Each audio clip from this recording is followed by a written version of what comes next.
Welcome back, dear students. In this session we will see how Google Sheet works. और एक बार फिर हम लोग गूगल के होम पेज पर है एंड यहाँ पर हमें गूगल एप्स सर्च करना है और यहाँ पर ये गूगल शीट्स का आइकन हम देख सकते हैं. So just like Google docs आपको यहाँ पर गूगल शीट भी दिखाई देता है. मैं इसको इमीडिएटली क्लिक करता हूँ and overall the interface will be quite similar to what Google Docs offers. So basically there are templates on the top and then you can always see the recent documents that you have already created, so you can click them and you can open them. But अभी हम यहाँ पर एक blank document create करने वाले हैं, तो यहाँ पर मैं एक blank document create करता हूँ.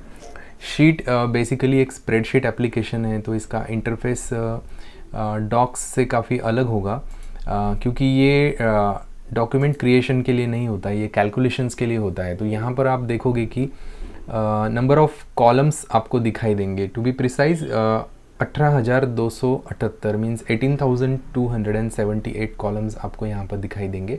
और नंबर ऑफ़ रोज़ जो 1 2 3 यहाँ पर आप देख सकते हो, ये 1000 रोज़ आपको देता है एक शीट में. और इस तरह से आप 200 शीट्स ऐड कर सकते हो एक वर्कबुक में. अभी यहाँ पर हम एक शीट देख सकते हैं, बट यहाँ पर एक प्लस बटन है जिसको क्लिक करने पर एक शीट और ऐड हो जाएगी. और इस तरह से जितने बार आप क्लिक करोगे नंबर ऑफ़ शीट्स ऐड हो जाती है. तो टोटल 200 शीट्स आप एक वर्कबुक में ऐड कर सकते हो और कई सारी वर्कबुक्स आप क्रिएट कर सकते हो. अब आते हैं यहाँ पर जो सेल का स्ट्रक्चर होता है वो कैसे होता है. हर सेल रो और कॉलम के कॉम्बिनेशन से बनता है. तो यहाँ पर अगर मैंने क्लिक किया है तो ये सी सेल सी कॉलम है और थर्ड रो है. सो बेसिकली इसका एड्रेस जो मिलता है वो होता है C3. किसी भी सेल पर क्लिक करने पर आपको पता चलेगा कि उसका करस्पॉन्डिंग कॉलम और रो वैल्यू क्या है. तो यहाँ पर F6 इस पर्टिकुलर सेल का लोकेशन है जो यहाँ पर कॉर्नर में भी दिखता है.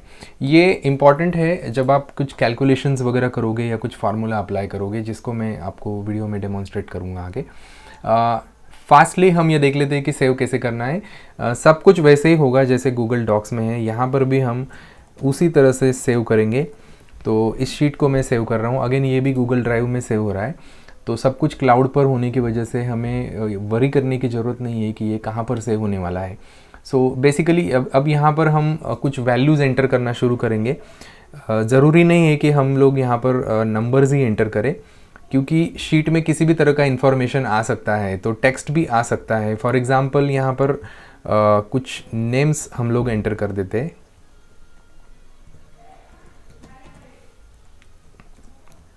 और उसके अलावा अलग अलग फॉर्मेट्स में जो डेटा होता है, फॉर एग्ज़ाम्पल डेट्स भी हम लोग यहाँ पर एंटर कर सकते हैं.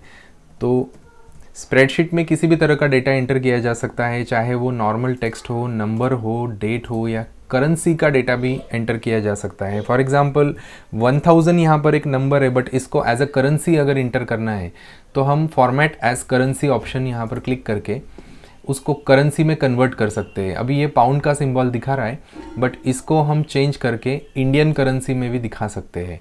तो अलग अलग करेंसी में आप डेटा को रिप्रेजेंट कर सकते हो, जिससे कि आप अप्रोप्रिएट उस डेटा को अंडरस्टैंड कर सकते हैं. अब आते हैं कि ये जो डेटा हमने एंटर किया है इसका फॉर्मेटिंग कैसे होगा. तो बेसिक वर्ड में जो फॉर्मेटिंग होता है, जैसे कि बोल्ड, इटैलिक, अंडरलाइन, ये सब कुछ वैसे ही काम करेगा जैसे MS वर्ड में किया जाता है या फिर गूगल डॉक्स में होता है. तो सिलेक्ट करना है और जो भी फॉन्ट फॉर्मेटिंग आपको अप्लाई करना है वो यहाँ पर आप लगा सकते हो. यहाँ पर देख सकते हो कि मैं बैकग्राउंड कलर भी चेंज कर रहा हूँ. जिस किसी सेल पर मैं क्लिक कर रहा हूँ वहाँ जाके मैं फील कलर ऑप्शन अप्लाई करने के बाद आप देख सकते हो कि बैकग्राउंड कलर यहाँ पर चेंज हो रहा है. और फॉन्ट कलर उसी तरीके से हमें सिलेक्ट करना है and then font colour option यहाँ से अप्लाई करेंगे तो उसका फॉन्ट कलर भी चेंज हो जाएगा. तो ये सब बेसिक फॉर्मेटिंग जैसे डॉक्स में अप्लाई हो रही थी वैसे ही यहाँ पर भी होगी. अलाइनमेंट ऑप्शन जो आपको डॉक्स में बताया था वो यहाँ पर भी है. सिर्फ फ़र्क ये है कि ये सेल के लेवल पर अप्लाई होगा, मतलब सेल लेवल पे आप उसको लेफ़्ट, सेंटर, राइट पे अलाइन कर सकते हो. एक और इम्पॉर्टेंट चीज़, जो रोज़ और कॉलम्स होते हैं they are all flexible, so you can always stretch और रिड्यूस और shrink the size of cell. So basically यहाँ पर मैंने उस सेल को थोड़ा सा बढ़ा दिया है और इसका रो हाइट भी यहाँ पर मैं इसको ड्रैग एंड ड्रॉप मेथड से उसको फ्लेक्सिबल होने की वजह से इंक्रीज़ कर सकता हूँ, और सिमिलर वे में मैं उसको श्रिंक भी कर सकता हूँ, जैसे मेरा रिक्वायरमेंट होगा मैं उसको एडजस्ट कर सकता हूँ। तो ये एक अच्छी चीज़ है। इसके बाद आगे बढ़ते हैं और कुछ बेसिक फंक्शंस की तरफ जाते हैं कि किस तरह से फंक्शन लगाए जा सकते हैं। फंक्शंस को अप्लाई करने के लिए आपके पास सीरीज़ ऑफ नंबर होना चाहिए। जैसे कि एक सीरीज़ में यहाँ एंटर कर रहा हूँ, कुछ रैंडम नंबर्स यहाँ एंटर कर देते हैं। अब इन नंबर्स का सम अगर करना हो तो फार्मूला या फंक्शन लगाने का तरीका ये होता है कि आप जहाँ पर भी आपको रिजल्ट चाहिए वहाँ पर सबसे पहले आप इक्वल साइन प्रेस करते हो और देन आप उस फंक्शन का नाम लिखो जो आपको अप्लाई करना है। तो यहाँ मुझे एक फंक्शन अप्लाई करना है जो सम नाम से आइडेंटिफाई होता है। जितने भी फंक्शंस एस से शुरू होते हैं वो सारे आप देख सकते हो स्क्रीन पर आ जाते हैं। तो फिलहाल मैंने सम लिखा है, पैरेंथेसिस यानी ब्रैकेट को मैं ओपन कर रहा हूँ और ये पूरा के पूरा रेंज यहाँ पर मैं सिलेक्ट कर रहा हूँ। ऑटोमेटिकली आप देखो यहाँ पर रेंज जो है वो एंटर हो गया है, जो मुझे टाइप करने की ज़रूरत नहीं है। आपको एक बार फिर से डेमोन्स्ट्रेट करता हूँ। जैसे ही आप फार्मूला लिखोगे और आप रेंज सेलेक्ट करोगे वो रेंज ऑटोमेटिकली वहाँ एंटर हो जाएगी। हाउएवर आपको अगर लग रहा है तो आप इसको मैन्युअली भी एंटर कर सकते हो, जैसे कि F5:F10 ये मैंने मैन्युअली टाइप कर दिया है, तब भी ये उसी तरह से काम करेगा। और अब मुझे सिर्फ एंटर करना है। तो एंटर के बाद आप देख सकते हो कि यहाँ पर एक सम का फंक्शन अप्लाई हो गया है। इस सीरीज़ का सम हमें देखने को मिल रहा है बिकॉज ये फार्मूला या ये फंक्शन का रिजल्ट इस सीरीज़ के ऊपर डिपेंड है। तो आप कोई भी चेंज अगर करोगे, फॉर एग्जांपल अभी जो सम वैल्यू है वो 310 है, तो एक नंबर को मैं बदल देता हूँ और उसको 12 से 13 कर देता हूँ, मतलब एक से मैंने ये वैल्यू बढ़ा दिया और जैसे मैं एंटर करूँगा हमारा सम वैल्यू भी चेंज हो जाता है। सो ये फार्मूला या फंक्शन जो है ये सीरीज़ से लिंकअप होता है। जब भी सीरीज़ में कोई मॉडिफिकेशन होगा या चेंज होगा उसका इफेक्ट आपको इमीडिएटली फार्मूला के ऊपर दिखाई देगा। और कौन से ऐसे फार्मूलाज है जो हम यहाँ पर अप्लाई कर सकते हैं? तो एक तो हमने देखा सम यानी टोटल हम कर सकते हैं। दूसरा एग्रीगेट फार्मूला होता है एवरेज, जिसको हम अप्लाई कर सकते हैं। अगेन सेम वे है, सिर्फ फार्मूला अभी चेंज हो रहा है क्योंकि अब हम एवरेज कैलकुलेट कर रहे हैं। तो यहाँ लिखना है एवरेज। सिमिलरली आपको रेंज सिलेक्ट करना है और जैसे आप एंटर हिट करोगे आप देखोगे कि यहाँ पर एवरेज भी कैलकुलेट हो गई है। उसी तरह से अगर आप सीरीज़ का सबसे बड़ा नंबर आइडेंटिफाई करना चाहते हो तो फार्मूला होता है max, select max and select the range once again and then you can see the maximum number. अब ये 89 मैक्सिमम नंबर है इस सीरीज़ में। अगर हम इसको बदल देते हैं, जैसे कि 54 को मैं 99 कर देता हूँ, तो इमीडिएटली जो मैक्स है वो रिज़ल्ट बता देगा यहाँ पर 99। एवरेज भी चेंज हो रहा है, सम भी चेंज हो रहा है। तो बेसिकली ये कुछ फार्मूलाज है जिसका डेमोन्स्ट्रेशन मैंने बताया। एक डिफरेंस मैंने बताया था फार्मूला और फंक्शन में, तो इसे फार्मूला न कहते हुए हम लोग इसको बोलेंगे फंक्शंस। फार्मूला हम मैन्युअली जो अरिथमेटिक ऑपरेशंस करते हैं उसको बोला जाता है। जैसे कि यहाँ पर इन दो नंबर्स का सिर्फ मुझे टोटल करना है, तो वो करने का तरीका है, फॉर एग्जांपल मुझे यहाँ चाहिए इज इक्वल टू ये सेल है F5 प्लस F6, तो ये दो सेल का सिर्फ मैं सम कर रहा हूँ। तो ये काइंड ऑफ एक फार्मूला क्रिएट हो गया है जिसमें दो वैल्यू को सम किया है।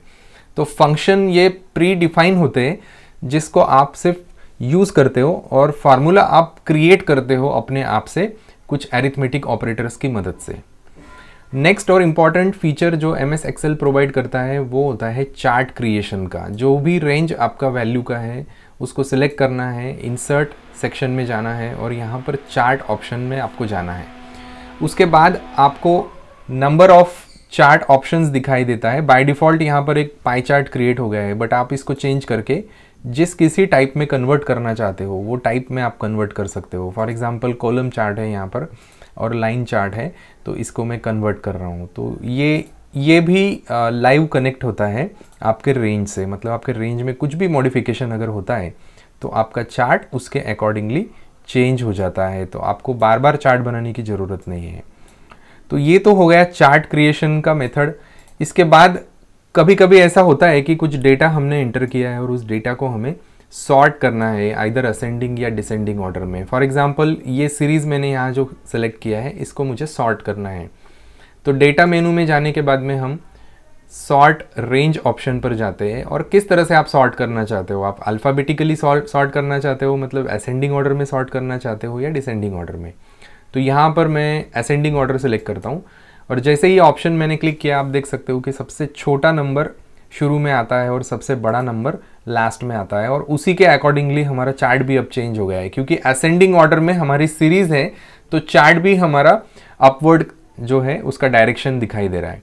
इसको दोबारा सिलेक्ट करूँगा, डेटा मेन्यू में जाने के बाद सॉर्ट रेंज में जाने के बाद मैं Z to A मतलब डिसेंडिंग सॉर्ट को सिलेक्ट कर रहा हूँ अभी। तो अब ये नंबर सबसे बड़ा ऊपर आ रहा है, फिर छोटा नंबर है और आप देख सकते हो कि जो चार्ट है वो भी अब नीचे की तरफ जा रहा है। तो बेसिकली जैसे आपका डेटा होगा, जैसे आपका नंबर होगा, जिस ऑर्डर में वो होगा वैसे चार्ट बिहेव करेगा और उसी तरह से आप उसके ऊपर अलग अलग कमांड्स लगा सकते हो। एक्सेल में भी डॉक की तरह एड ऑन्स किए जा सकते हैं या फिर अदर जो भी कमांड्स होती है जैसे कि वॉइस टाइपिंग या ट्रांसलेशन वगैरह, ये फीचर्स एक्सेल भी ऑफ़र करता है। इसके अलावा आप एक्सेल को डॉक की तरह डाउनलोड कर सकते हो गूगल शीट के फाइल को और उसको MS एक्सेल में खोल सकते हो और उसको ईमेल के थ्रू किसी को सेंड भी कर सकते हो। तो ये एक इंट्रोडक्शन था कि गूगल शीट कैसे काम करता है, जो बेसिक फीचर्स है वो कैसे वर्कआउट करते हैं, उसको मैंने डेमोन्स्ट्रेट करने की कोशिश की गूगल शीट में।